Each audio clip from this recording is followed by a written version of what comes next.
آج ہمارے سامنے ایک سوال ہے، سلام کا طریقہ، السلام علیکم، السلام علیکم یا السلام علیکم وسلام، وعلیکم السلام یا وعلیکم السلام۔ بعض اوقات تو الفاظ کے اندر سلامتی بھیجنے کی دعا کے بجائے لعنت کے الفاظ ملتے ہیں۔ الحمدللہ العزیز الغفار والصلاة والسلام علی سید الابرار، اما بعد، اعوذ باللہ من الشیطان الرجیم من حمزہ ونفخہ ونفثہ، بسم اللہ الرحمن الرحیم۔ ناظرین کرام، پروگرام الف کے ساتھ میں ہوں آپ کا میزبان ڈاکٹر موتی اللہ باجوہ۔ السلام علیکم ورحمۃ اللہ وبرکاتہ۔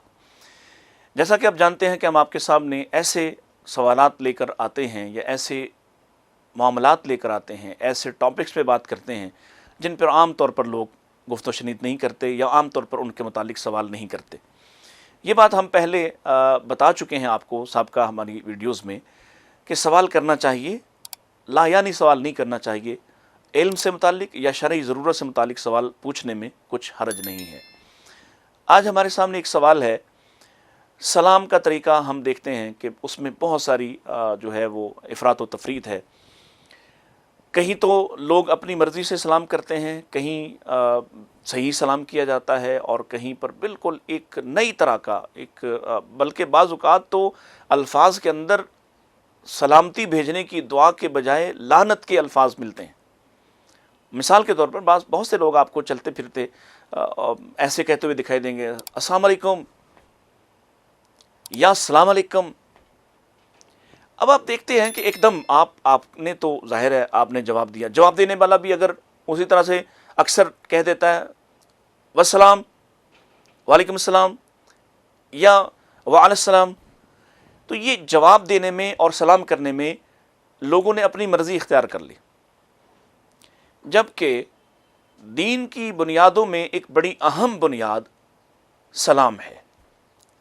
اللہ کے نبی صلی اللہ علیہ وسلم جب ہجرت کر کے مدینہ منورہ پہنچے تو آپ نے جو پہلا خطبہ ارشاد فرمایا تو آپ حیران ہوں گے۔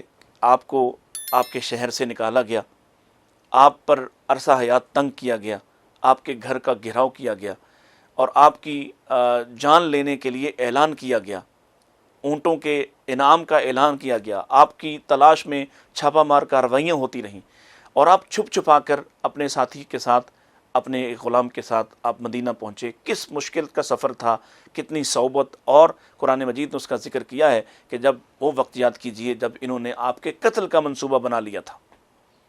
ان ساری صعوبتوں سے گزر کر رسول اللہ صلی اللہ علیہ وسلم 13 سال کی مشقتیں، اور پھر یہ سفر اور یہ رات جس میں حضرت علی رضی اللہ تعالیٰ کو آپ اپنے موت کے بستر پر سلا گئے، یہ مشکل کا سفر تھا۔ آپ کا خاندان ابھی پیچھے ہے، کیسی خوفناک اور ہولناک قسم کے حالات ہیں، لیکن جب آپ یہاں پہنچے مدینہ میں اور نئے لوگوں نے اور ایمان والے لوگوں نے آپ کا استقبال کیا، تو آپ نے انہیں جو سب سے پہلی نصیحت ارشاد فرمائی وہ کیا ہے؟ آپ نے فرمایا افشوا السلام، سلام پھیلاؤ، سلام عام کرو، آپس میں سلام کیا کرو۔ اس لیے کہ جب ایک شخص دوسرے شخص کو سلام کہتا ہے تو گویا وہ اس کے لیے دعا کرتا ہے، وہ اس کو ضمانت دیتا ہے۔ مثال کے طور پر جب میں آپ سے کہوں گا السلام علیکم، تو میں یہ ضمانت دے رہا ہوں کہ آپ مجھ سے محفوظ ہیں، میری طرف سے آپ پر سلامتی ہو، میری طرف سے آپ بے فکر ہو جائیں۔ دوسرا معنی، اللہ کا نام ہے السلام، میں آپ کو یہ دعا دیتا ہوں کہ اللہ جو السلام ہے وہ آپ پر اپنی سلامتی بھیجے۔ تیسرا معنی اس کا مفسرین نے لکھا کہ السلام کا مطلب اللہ کا نام ہے، تو ہم کہتے ہیں السلام علیکم، گویا اللہ تمہارا ہو جائے۔ یہ کتنی خوبصورت دعا ہے۔ پھر اس میں نیکی ہے۔ نبی پاک صلی اللہ علیہ وسلم کا ارشاد گرامی آپ نے فرمایا جب کوئی کسی کو السلام علیکم کہتا ہے نا، پہل کرتا ہے، تو اس کو اللہ تعالیٰ 10 نیکیاں عطا فرماتا ہے۔ جب کوئی ورحمت اللہ کے الفاظ شامل کرتا ہے تو 20 نیکیاں ہو جاتی ہیں۔ جب کوئی ورحمت اللہ وبرکاتہ کہہ دیتا ہے تو 30 نیکیاں ہو جاتی ہیں، اور جواب دینے والا بھی اسی طرح سے۔ پھر اللہ کے نبی صلی اللہ علیہ وسلم نے اس کی پوری تفصیل بیان کی، فرمایا کہ جو بندہ سفر کر رہا ہے، سواری پہ ہے، اب سوار پر ذمہ داری ہے کہ وہ پیدل چلنے والے کو سلام کرے، پیدل چلنے والے پر ذمہ داری ہے کہ وہ بیٹھے ہوئوں کو سلام کرے، اور بیٹھے ہوئوں پر اگر کوئی بندہ کھڑا ہے تو آ کے کھڑا ہے تو اس کھڑا ہوا آدمی بیٹھے ہوئے کو سلام کرے گا. اب اسی طرح کوئی باہر سے آتا ہے تو وہ مجلس کو سلام کرے گا. یہ سارے طریقے آپ نے خود بیان فرمائے, الفاظ اللہ نے آپ پر نازل فرمائے. یاد رکھیے گا اس بات کو کہ لوگ اس کو ہلکا لیتے ہیں. لوگ سمجھتے ہیں کہ کوئی مسئلہ نہیں جی, ہم تو اپنے رواج کے مطابق کہتے ہیں. دیکھیے آپ کا رواج قابل احترام ہے, لیکن کب تک؟ جب تک وہ دین سے متصادم نہ ہو. جب وہ دین کے ساتھ یا دینی کسی نظریے کے ساتھ یا وحی کے پیغام کے ساتھ متصادم ہوگا تو پھر آپ کو اس کو بدلنا پڑے گا. آپ رواج چھوڑ سکتے ہیں, دین نہیں چھوڑ سکتے. یہ بڑی بنیادی بات ہے. اللہ تعالیٰ نے سلام نازل کیا ہے, بلکہ ایسا ہوا کہ آپ سے پہلے وہاں یہود رہتے تھے مدینہ میں, تو وہ اشارے سے سلام ہم بھی کرتے ہیں. اشارے سے ہم جاتے جاتے سلام ایسے کر دیتے ہیں, ہاتھ ادھر رکھ لیتے ہیں, یا کوئی اور طریقہ. آج کل چونکہ کرونا ہے تو خاص طور پہ ہم ہاتھ ادھر رکھ کے سلام کر رہے ہوتے ہیں. جب تک آپ زبان سے نہیں کہیں گے تو آپ کا سلام نہیں ہے, بلکہ یہ یہودیوں کی مشابہت ہے جو اشارے سے سلام کیا کرتے تھے. اور آپ نے ہر موقع پر اور ہر ایسا عمل جو پہچان ہے اسلام کی, جو شاعر ہیں اسلام کے, ان کے حوالے سے آپ نے یہ تعلیم دی کہ آپ یہودیوں کی اور عیسائیوں کی مخالفت کریں. خالف الیہود والنصارہ, یہود و نصارہ کی طرح کا, ان کی طرح کی مشابہت اختیار نہیں کرنا. ایسا لباس جو خاص پہچان ہو ان کا, ایسا حلیہ جو خاص پہچان ہو ان کی, ایسا رویہ جو خاص پہچان ان کی, وہ اختیار نہیں کیا جا سکتا کہ اللہ کے نبی صلی اللہ علیہ وسلم نے اس سے منع فرما دیا.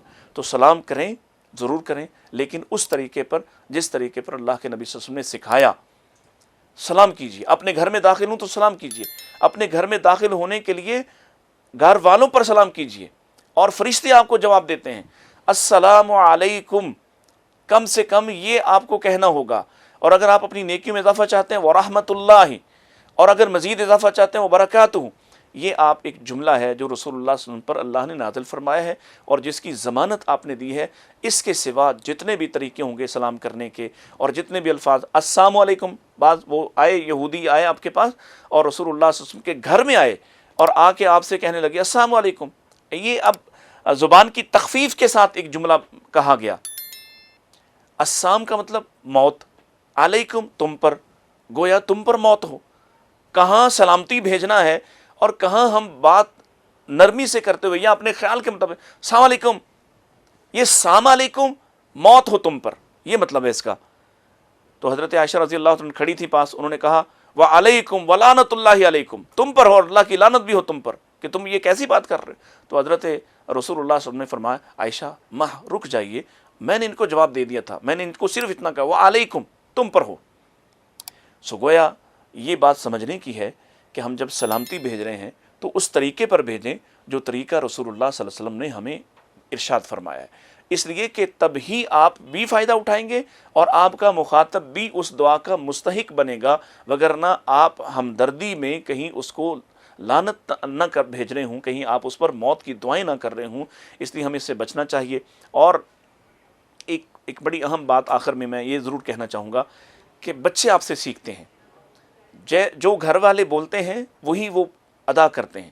تو جب آپ اس طرح سے اپنے ایک رینڈم رویے کے ساتھ لوگوں سے بات چیت کرتے ہیں تو آپ کے گھر میں آپ کے بچے بھی, ان کو بھی عادت ڈالیے کہ جب وہ اپنے گھر میں داخل ہوں, جب وہ آپ سے ملاقات کریں.